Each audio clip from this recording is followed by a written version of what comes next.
இடம்பொருள் நேயர்களுக்கு வணக்கம். ஸோ இன்றைக்கி வந்து பார்த்திங்க அப்படின்னா இப்போ தமிழும் சரஸ்வதியும் சீரியல் முடிவை நெருங்கிட்டு இருக்கிற சமயத்தில் இப்போ வந்து பார்த்திங்கன்னா தமிழுக்கும் சரஸ்வதிக்கும் இந்த குடும்பத்துக்கும் எல்லாத்துக்குமே இப்போ தான் அறிவுக்கண் திறந்திருக்கு.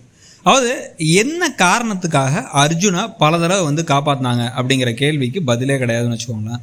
ஏன்னா கோதை பல தடவை பாவம் ராகினி அவளுக்காகவே என்ன பண்ணுவோம் அப்படின்னா ஜாமீன் வாங்கிட்டு வெளில கூப்பிட்டு வருவோம். அவனை எதுவும் பண்ண வேணாம், பாவம் அவள் வருத்தப்படுவா, அவள் நம்மளை விட்டு பிரிஞ்சு போயிடுவா, தள்ளி போயிடுவா அப்படின்னு பல தடவை சொல்லி ஒரு விஷயத்த பண்ணிகிட்டே இருக்கும் பொழுது, அதாவது அர்ஜுனை காப்பாற்றிட்டே இருக்கும் பொழுது நம்ம ஒரு விஷயத்த நம்ம சொன்னோம். என்ன அப்படின்னா, அர்ஜுன் இந்த கதாபாத்திரம் காசுக்காக என்ன வேணாலும் செய்யும், சொத்துக்காக என்ன வேணாலும் செய்யும் அப்படின்னு பல விஷயங்கள் இருக்குல்ல.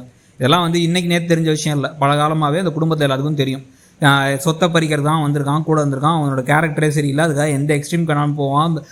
தமிழை பார்த்திங்க அப்படின்னா கத்தியில் குத்துனார் அவர் அப்படின்னு சொல்லிட்டு பொய் கேஸ் கொடுத்து அடி வாங்க வைக்கிற வரைக்கும், மேகனாவோட கொலை வழக்கில் சம்மந்தப்பட்ட வரைக்கும் எல்லாத்தையும் பண்ண ஒரு கொலைகாரன் ரேஞ்சுக்கான ஒரு ஆள்.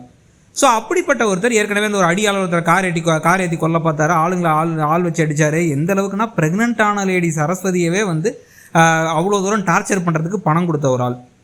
இப்படி ஒரு ஆள்கிட்ட நம்மளுடைய மகளை இருக்கிறதே எவ்வளோ டேஞ்சரஸான விஷயம்.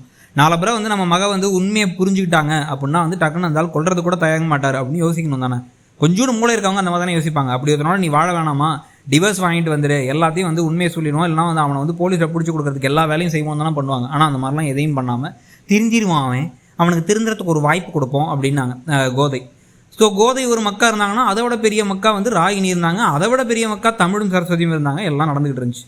இப்போ கடைசியாக எல்லாத்துக்கும் சேர்த்து வச்சு பார்த்தீங்கன்னா இப்போ என்ன பண்ணுறாரு அர்ஜுன், அவங்கள கடத்தி வச்சுட்டு குழந்தைய வச்சு மிரட்டிக்கிட்டு இருக்காரு. சொத்து எனக்கு தான் வேணுங்கிறாரு.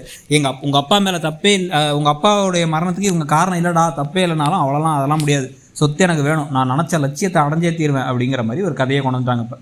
ஸோ இப்போ இந்த சமயத்தில் தான் பார்த்திங்க அப்படின்னா இந்த பேச்செல்லாம் போயிட்டு இருக்கும் பொழுது இப்போ அர்ஜுனோட அம்மாவுக்கு கோபம் வரப்போகுது.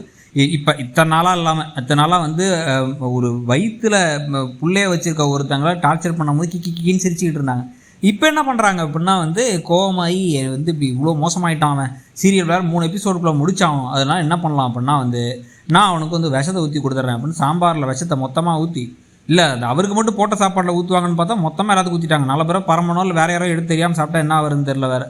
அதை எடுத்து ஊற்றி அதுலேருந்து என்ன பண்ணுறாங்க அப்படின்னா இவருக்கு ஊட்டி வேற விட்டாங்க. ஒரு வேலையாக இருக்கும்போது ஊட்டி விட அவர் இப்போ காரில் போகும்பொழுது அப்படியே மயங்கி விழுந்து அவர் இப்போ இந்த ரெஜிஸ்ட்ரேஷன் ஆஃபீஸில் லைட்டாக தமிழ் தள்ளி விட்டோடனே அப்படியே ரத்த வாந்தி எடுக்கிறார். இந்த தமிழ் பையன் தான் ஏற்கனவே தள்ளி விட்டு செவுத்தில் அடித்து தலையில் கோமாக்கு போனாங்கன்னு ஒரு இது வேறு போட்டுட்டு இருந்தாங்க, ஒரு அபாண்டமான பழியை சுமத்திக்கிட்டு இருந்தாங்க.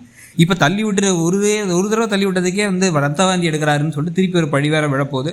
எப்படியோ அர்ஜுன் உயிரோடு இருக்க போகிறாரா, இல்லை அர்ஜுன் நம்ம அம்மாவே நம்மளை கொள்றதுக்கு ரெடி ஆகிட்டாங்கன்னா அவ்வளோ மோசமானவனாக இருக்குமே நம்ம அப்படின்னு ட்ரீட்மெண்ட் எடுத்து நல்லவராக திடீர்னு ஒரு நாள் நைட்லேயே மாறிட போகிறாராங்கிறதான் பொறுத்து இருந்து பார்க்கணும். நீங்கள் எது சரியான முடிவாக இருக்குன்னு நினைக்கிறீங்கிறத சொல்லுங்கள். தேங்க்யூ.